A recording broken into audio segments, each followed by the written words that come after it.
এতিয়া পদূলি মুখত হেপাহৰ ভোগালী বিহুটি আৰু এই ভোগালী বিহুটি আদৰিবলৈ সমগ্ৰ অসমবাসী ৰাইজে প্ৰস্তুতি চলাইছে আৰু এই মুহূৰ্তত মই উপস্থিত আছোঁ ওদালগুৰি জিলাৰ টিয়াপুখুৰী গাঁৱত আৰু টিয়াপুখুৰী গাঁৱত এতিয়া এনেদৰে উলহ মালহেৰে এটি ভেলাঘৰ বনাই ইয়াৰ যি স্থানীয় লোকসকল আছে তেওঁলোকে এতিয়া এনেদৰে ভেলাঘৰ বনোৱাত ব্যস্ত হৈ পৰিছে আৰু ইয়াৰ গাঁৱৰ জীয়ৰী বোৱাৰীসকলেও এতিয়া নৃত্যত এনেদৰে মতলীয়া হৈছে কাৰণ কিয়নো তেওঁলোকে এটি ভেলাঘৰ সাজি উলিয়াইছে আটক ধুনীয়াকৈ আৰু ভেলাঘৰটোৰ পৰিৱেশ মোৰ কেমেৰা সজুৰি দেখাবলৈ অনুৰোধ জনাইছোঁ এইটো হৈছে আদিম যুগতে বনোৱা এটি আধুনিকতাৰ পৰশ নোপোৱা আচলতে যি ভেলাঘৰ নেকি ঐতিহ্য বহন কৰে বা যি ঐতিহাসিক ভেলাঘৰ বুলি ক'ব লাগিব কাৰণ কিয়নো এই ভেলাঘৰটি তেওঁলোকে সুন্দৰভাৱে নিৰ্মাণ কৰি উলিয়াইছে আৰু এতিয়া এনেদৰে গাঁৱৰ জীয়াৰী বোৱাৰীসকলে তেওঁলোকে আনন্দত মতলীয়া হয় এনেদৰে যি বাগৰুম্বা নৃত্য বা যি অভিন্ন যি বড়ো জনগোষ্ঠীসকলৰ তেওঁলোকৰ নিজস্ব যি নৃত্য আছে সেই নৃত্য কৰি থকা পৰিলক্ষিত হৈছে মই পোনে পোনে মোৰ কেমেৰা সহযোগীক সেই নৃত্যৰ পৰিৱেশ দেখুৱাবলৈ অনুৰোধ জনাইছোঁ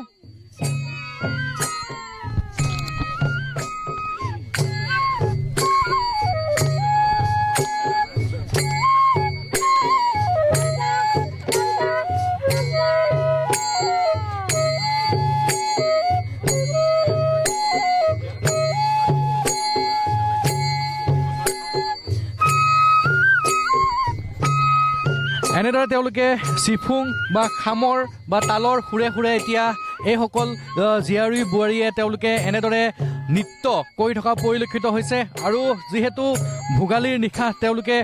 সকলো ৰাইজে মিলি এসাঁজ খাব মাছে মঙহে উদৰ পূৰাই আৰু তেওঁলোকে এতিয়া এনেদৰে প্ৰস্তুতি আৰম্ভ কৰিছে মোৰ লগত ইয়াৰ স্থানীয় কেইগৰাকীমান ব্যক্তি আছে মই তেওঁলোকৰ ওচৰলৈ আহিছোঁ পোনে পোনে প্ৰথমতে ভোগালী বিহুৰ শুভেচ্ছা জ্ঞাপন কৰিছোঁ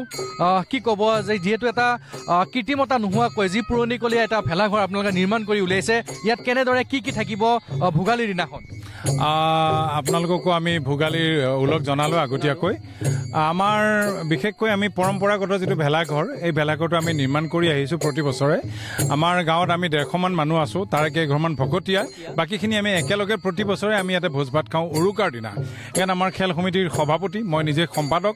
আৰু আমাৰ বাকী ৰাইজ আছে আশে পাশে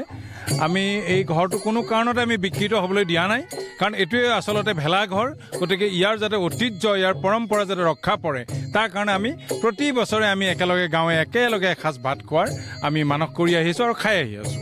ধন্যবাদ জনাইছোঁ মই আপোনাৰ ওচৰলৈ আহিছোঁ কি থাকিব ভেলাঘৰত বিশেষকৈ বিশেষ আকৰ্ষণ কি থাকিব আকৰ্ষণ বেলেগ নাই কিন্তু খাদ্যখিনি থাকিব খাদ্য মানে হ'ল 1 নম্বৰ গাহৰি এতিয়াতো বড়ো ক'লে বাৰু বড়ো ক'লে 2 নম্বৰ আপোনাৰ এইটো গেলাটো থাকিব আৰু আমাৰ গেলাটো থাকিব সেইটো পৰম্পৰা থাকিব বাকী কথাখিনি মাছ মাংস থাকিব আৰু মাছ মাংস থাকিব আৰু সকলো থাকিব ৰাইজে মিলি ৰাইজে মিলি খাম আৰু কিন্তু জ্ঞানটো থাকিব এই জ্ঞান মানে সেইটো এই জ্ঞানটো থাকিব লোকেলটো থাকিব ধন্যবাদ জনাইছোঁ যিহেতু আমি আগতে ব্যক্ত কৰিছোঁ যে অসমৰ এটা অভিন্ন জনগোষ্ঠী হৈছে বড়ো জনগোষ্ঠী আৰু তেওঁলোকৰ যি পৰম্পৰা বা তেওঁলোকৰ পৰম্পৰা ৰক্ষা কৰি তেওঁলোকে এতিয়া এনেদৰে যি টিয়াপুখুৰীৰ যি লোকসকল আছে তেওঁলোকে এতিয়া এনেদৰে হাঁহি ফূৰ্তিৰ মাজেৰে এই ভেলাঘৰটো নিৰ্মাণ কৰি আছে যি গাঁৱৰ লোকসকলো আছে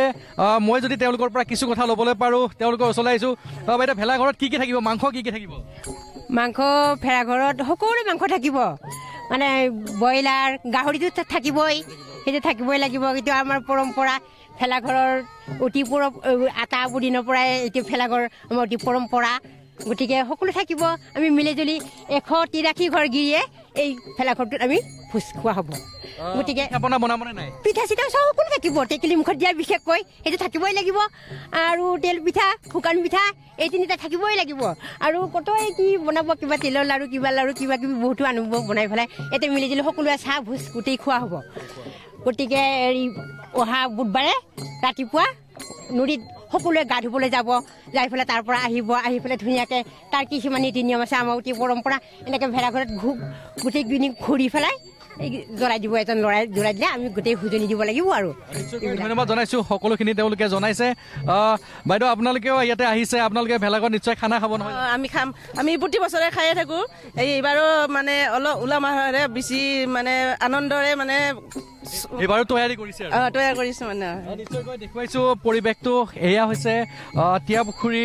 গাঁৱৰ ডেকা গাভৰু ইয়াৰ স্থানীয় লোকসকল আৰু তেওঁলোকে এতিয়া এনেদৰেই যি এই টিয়াপুখুৰীৰ যি ৰাজহুৱা যি পথাৰ আছে সেই পথাৰত তেওঁলোকে এটি